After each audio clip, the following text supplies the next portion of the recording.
Hi friends, ಹೇಗಿದ್ದಾರೆ ಎಲ್ಲರೂ? ಇದು ನಾಗರ ಪಂಚಮಿ ದಿನದ ವ್ಲಾಗ್. ಇದು ಆ ದಿನ ನಾಗರ ಪಂಚಮಿ ದಿನವೇ ನಾನು ವ್ಲಾಗ್ ಹಾಕಿದ್ದೆ.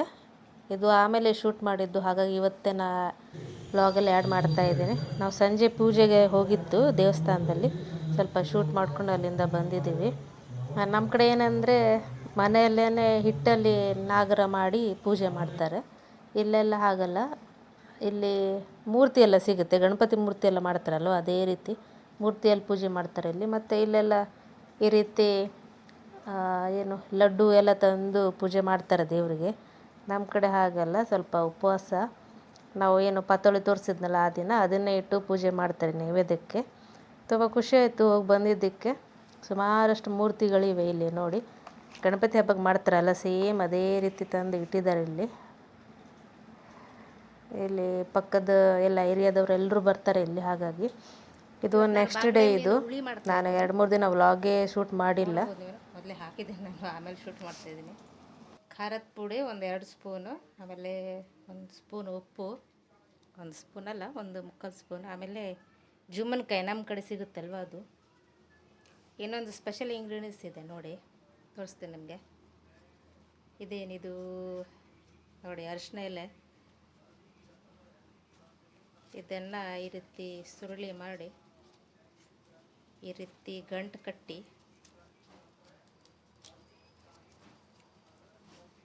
ಹಿಂಗೆ ಹಾಕಿಬಿಟ್ರೆ ಆಯಿತು.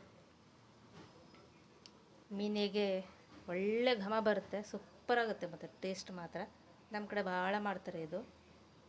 ಅರಿಶಿನ ಎಲ್ಲ ಈಗಲೇ ಸಿಗೋದಲ್ವ, ಸೀಸನ್, ಈ ಟೈಮಲ್ಲೇ ಜಾಸ್ತಿ ಮಾಡೋದು.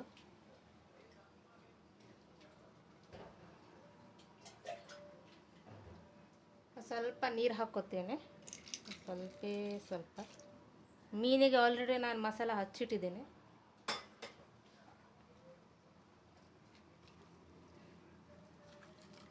ಇದ್ರ ಜೊತೆಗೆ ವಾಟೆ ಹುಳಿ ಹಾಕ್ತೀನಿ ನಾನು ಇವಾಗ.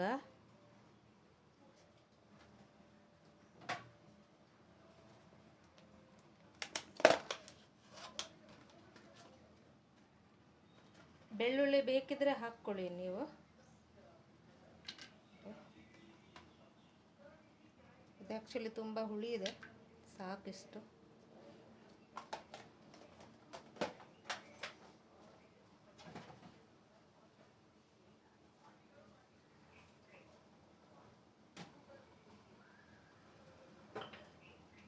ನಾನೊಂದು 2 ಬೆಳ್ಳುಳ್ಳಿ ಹಾಕ್ಕೊಳ್ತೀನಿ ಇವಾಗ.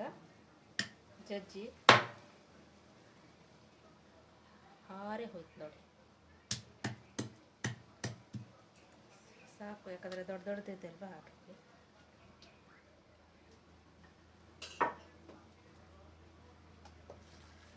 ಇಷ್ಟಾದಮೇಲೆ ಇದಕ್ಕೆ ಮೀನು ಹಾಕ್ಕೊಳ್ಳೋಣ. ಆಲ್ರೆಡಿ ಹಚ್ಚಿಟ್ಟಿದ್ದೀನಿ.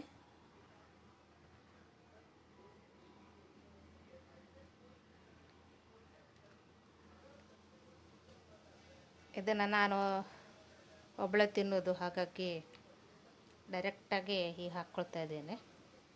ಎರಡನ್ನೂ ಮಿಕ್ಸ್ ಮಾಡ್ತಾಯಿದ್ದೀನಿ ನಾನು, ಬಂಗಡೆ ಮೀನು ಮತ್ತು ತೋರಿ ಮೀನು.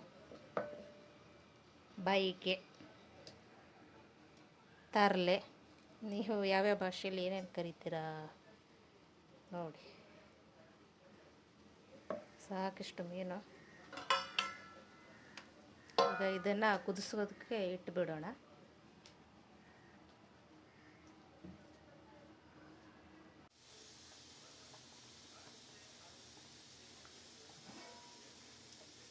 ಬೇಯಿಸೋದಕ್ಕೆ ಇಟ್ಟಿದ್ದೇನೆ ನೋಡಿ.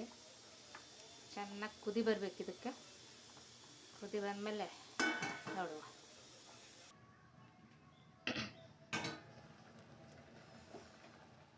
ನೋಡಿ ಬೇಯ್ತಾ ಇದೆ. ಸೌಟ್ ಮಾತ್ರ ಹಾಕ್ಲಿಕ್ಕೆ ಹೋಗಬೇಡಿ, ಹೀಗೆ ಸ್ವಲ್ಪ ಇದು ಮಾಡಿ. ನಾನಿವತ್ತು ಮಸಾಲ ಅರ್ಧ ಹಾಕಿಲ್ಲ, ಡೈರೆಕ್ಟಾಗಿ ಖಾರದ ಪುಡಿ ಅದನ್ನೆಲ್ಲ ಹಾಕಿ ಮಾಡಿದ್ದೀನಿ.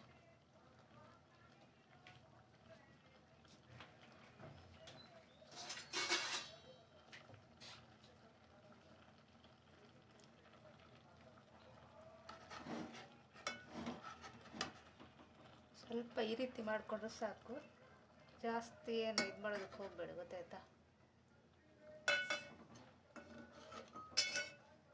ಇದು ಆ್ಯಕ್ಚುಲಿ ಮಣ್ಣಿನ ಇದು ಬರುತ್ತಲ್ವ, ನೀವೇನಂತೀರ ಮಡಿಕೆ ಅದರಲ್ಲಿ ಮಾಡಬೇಕು, ಅದು ಕೂಡ ಅಗ್ಲ ಇರುತ್ತಲ್ವ ಅದರಲ್ಲಿ.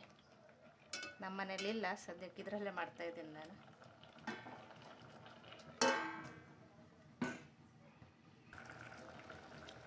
ನೋಡಿ ಇನ್ನು ಸ್ವಲ್ಪ ಹೊತ್ತು ಗಟ್ಟಿ ಆಗ್ತಾ ಬರ್ತಾ ಇದೆ ಅದು.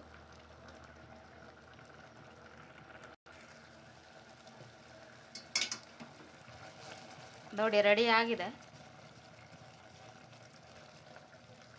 ಇಷ್ಟಾದರೆ ಸಾಕು, ಆಮೇಲೆ ಇನ್ನೂ ಗಟ್ಟಿಯಾಗುತ್ತೆ ಅದು ಇಟ್ಟ ಮೇಲೆ. ಇವತ್ತಿನ ರೆಸಿಪಿ ನಿಮ್ಗೆ ಹೇಗೆ ಅನಿಸ್ತು ಕಾಮೆಂಟ್ ಮಾಡಿ ತಿಳಿಸಿ. ಅರಿಶಿನ ಎಲೆ ಹಾಕಿ ಮಾಡಿದಂತಹ ಈ ಬಂಗಡೆ ಮೀನು ಮತ್ತು ತೋರಿ ಮೀನು ಹುಳಿ ಏನಿದೆ ಸುಮ್ಮನೆ ಸೂಪರಾಗಿ ಬಂದಿತ್ತು. ಅದ್ರ ಘಮಕ್ಕೇ ಬಾಯಲ್ಲಿ ನೀರು ಬರ್ತಾಯಿತ್ತು, ಅಷ್ಟು ಸೂಪರಾಗಿತ್ತು. ನಮ್ಮ ಕಡೆ ನಾಗರ ಪಂಚಮಿ ಎಲ್ಲ ಆದಮೇಲೆ ಈ ಅರಿಶಿನದ ಎಲೆ ಇರುತ್ತಲ್ವ, ಅದನ್ನು ಇದೇ ರೀತಿ ಮೀನಿಗೆ ಎಲ್ಲ ಹಾಕಿನೇ ಮಾಡ್ತಾರೆ. ತುಂಬಾ ಟೇಸ್ಟಿಯಾಗಿ ಬಂದಿತ್ತು ಇವತ್ತೆ. ಘಮ ಅಂತೂ ತುಂಬಾ ಸೂಪರಾಗಿತ್ತು. ಇವತ್ತೆ ರೆಸಿಪಿ ಅನ್ನ, ಸ್ವಲ್ಪ ಸಾಂಬಾರು ಥರ ಮಾಡಿದ್ದೆ, ಮತ್ತು ಚಪಾತಿ ಮತ್ತು ಬಂಗಡೆ ಮೀನು ತೋರಿ ಮೀನು ಹುಳಿ. ತುಂಬಾ ರುಚಿಯಾಗಿತ್ತು ಇವತ್ತಿನ ಡಿಶಸ್ಸು. ನಿಮಗೆ ಇದೇ ರೀತಿ ರೆಸಿಪಿಗಳು ಇಷ್ಟ ಆದರೆ ನನ್ನ ಚಾನಲ್ನ ಲೈಕ್ ಮಾಡಿ, ಶೇರ್ ಮಾಡಿ, ಸಬ್ಸ್ಕ್ರೈಬ್ ಮಾಡ್ಕೊಳ್ಳಿ. ಇದೇ ರೀತಿ ಇನ್ನೊಂದು ವಿಡಿಯೋ ಜೊತೆಗೆ ಬರ್ತೇನೆ. ಅಲ್ಲಿ ತನಕ ಬಾಯ್ ಬಾಯ್.